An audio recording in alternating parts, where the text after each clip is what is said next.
ክቡር ፕሬዝዳንቱ ለሁለቱ ምክር ቤቶች ያቀረቡት የመክፈቻ ንግግር ብሩህ ተስፋን የተሞላ ቢሆንም በኢትዮጵያውያን የዕለት ከዕለት ህይወት ውስጥ ካለው መሰረታዊ የሰላምና የጸጥታ መናጋት፣ የኑሮ ውድነትና የዲሞክራሲ ምህዳር መጥበብ ከንግግራቸው ይዘት ጋር የሚጣረስ ነው የሚል እምነት አለኝ።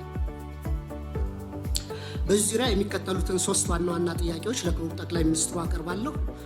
የማቀርባቸው ጥያቄዎችም ዛሬም በጨለምተኝነት እንደማይወሰዱ ተስፋ አደርጋለሁ። መሬት ላይ ያሉ ተጨባጭ የህዝቡን ጥያቄዎች ማቅረብ ፕራግማቲዝም እንጂ ጨለምተኝነት ሊሆን አይችልም። በግል ፐርሰናል ህይወቴም ቢሆን በፖለቲካ ኤክስፒሪየንስም ጨለምተኛ አይደለሁም፣ ተስፈኛ ነው።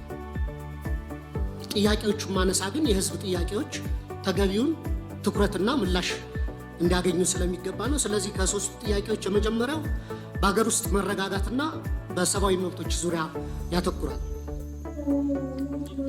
ክቡር ፕሬዝዳንቱ በንግግራቸው የተቀናጀ የብሔራዊ ጸጥታ ማዕቀፍ ለመፍጠር እየተደረገ ያለውን ጥረት ቢገልጹ በአማራ በኦሮሚያና በተለያዩ ክልሎች ያሉ ጦርነትና ግጭቶች አሁንም ተባብሰው በመቀጠላቸው ብዙዎችን እየጎዱ ነው።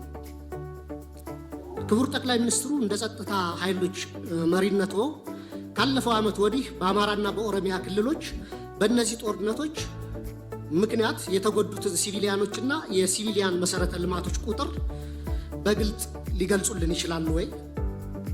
እንዲሁም መንግስት የጸጥታ ችግሮችን ለመፍታት ጽንፈኛና አሸባሪ የሚላቸውን ቡድኖች ከመውጋት ባለፈ ለሁለቱ ክልሎች ከወታደራዊ አማራጭ ውጭ የተለየ ፖለቲካዊ መፍትሄ ለመስጠት ለምን አይሰራም?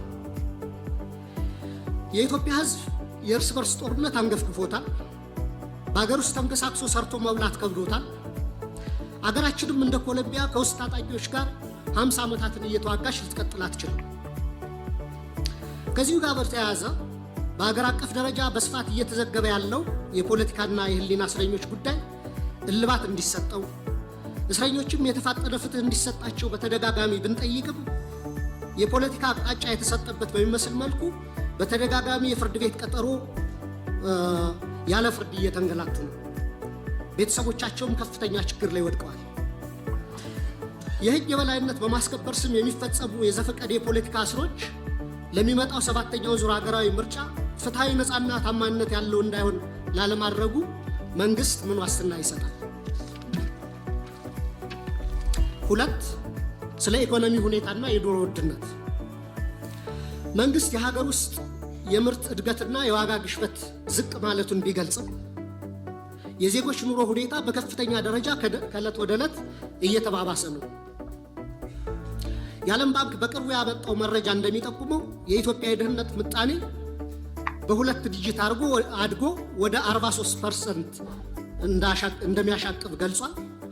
ይህ ማለት ከሁለት ኢትዮጵያውያን አንዱ በድህነት አረንቋ ውስጥ ይገኛሉ ማለት ነው። ስለዚህ አንደኛ ኑሮ ውድነትና የድህነት ቅነሳን በተመለከተ መንግስት በሚያቀርባቸው ይፋዊ ስታቲስቲክስና በህዝብ የዕለት ከዕለት ኑሮ መካከል ያለውን ሰፊ ልዩነት እንዴት ሊያብራራልን ይችላል? መሰረታዊ የምግብና የፍጆታ ዕቃዎች ዋጋ መጨመርን ለመከላከልና ተጨማሪ ቤተሰቦች ወደ ድህነት እንዳይገቡ ለመከላከል መንግስት ለመተግበር ያቀደው አስቸኳይ ዕቅድ ካለ ቢብራራልን። ሁለተኛ ስለ ውጭ ዕዳና የማክሮ ኢኮኖሚ መረጋጋትን በተመለከተ ነው። ኢትዮጵያ ለፋይናንስና ለማክሮ ኢኮኖሚ መረጋጋቷ ከፍተኛ ስጋት የሆኑባት ከባድና ዘላቂነት የሌላቸው የውጭና የሀገር ውስጥ ዕዳ ፈተናዎች ተደቅነውባታል። ሀገሪቱ በአሁኑ ወቅት ከፍተኛ የዕዳ ጫና ወይም ዴት ዲስትረስ ውስጥ የምትገኝ ሲሆን በቡድን 20 የጋራ ማዕቀፍ ውስጥ ውስብስብ የሆነ የዕዳ ማስተካከያ ወይም ሪስትራክቸሪንግ ሂደት እያካሄደች ነው። ከዩሮቦንድ አበዳሪዎች ጋር ሲካሄድ የነበረው ተስፋ ሰጪ የዕዳ መልሶ ማዋቀር ንግግሮችም መበላሸታቸው ተዘግቧል። በውጭ ምንዛሬ ገበያው በባንክና በትይዩ ገበያው መካከል ያለው ክፍተት ከቀን ወደ ቀን እየሰፋ ነው። ከነዚህ ተግዳሮቶች አኳያ መንግስት ማህበራዊ ወጪዎችን ሳይቀንስ ያሉብንን ከፍተኛ የውጭ ዕዳ ለመክፈልና የፋይናንስ ክፍተቱን ለመሸፈን እየሰራ ያለው ስራ ምንድን ነው? በመጨረሻ ከውጭ ግንኙነትና ከባህር በር ጉዳይ የሚያያዙ ነው።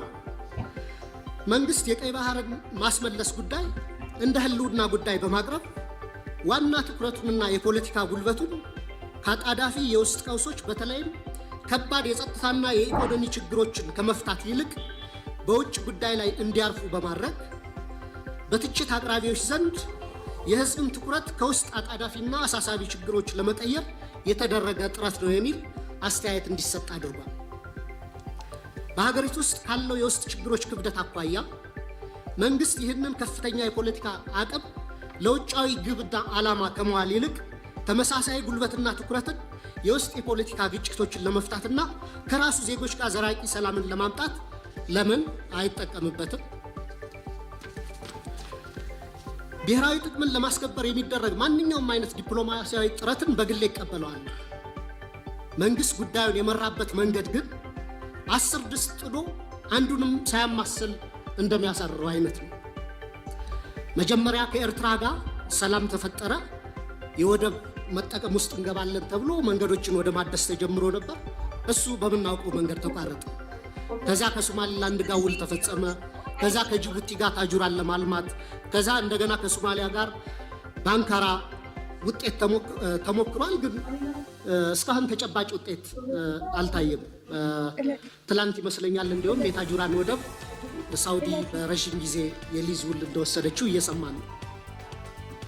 ከኛ በኋላ መጥቶ ይመስለኛል። አሁንም ደግሞ ከኤርትራ ጋር በጦርነት ዋዜማ ላይ የምንገኝ ይመስለኛል።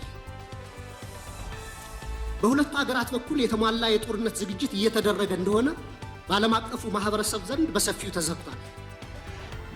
የፌዴራል መንግስቱ ከትግራይ ኃይሎች ጋርም ከፍተኛ መካረር ውስጥ እንደገባ ግልጽ ነው። ክቡር ጠቅላይ ሚኒስትር፣ ሁላችንም ካለፈው ጥፋቶቻችን ለምን አንማርም? እንደ ሀገር ስንት ትውልድ በጦርነት እየበላን እንቀጥላለን? ከትግራይ ኃይሎች ከፋኖና ከወረና ቢሉስማ ኦሮሞ ጋር መንግስቱ የገባበትን ሁኔታ በአርቆ አስተዋይነትና በድርድር እንዲፈታ፣ የባህር በር ጉዳይንም አስመልክቶ ከኤርትራ ጋር የገባንበትን እሰጥ አገባ በሰላማዊ ህጋዊና ሰጥቶ መቀበል መሰረት ባደረገ አካሄድ ብቻ እንዲፈታ ጠይቃለሁ። አመሰግናለሁ። እናመሰግናለን። በመቀጠል የተከበሩ መሐመድ ቆቤ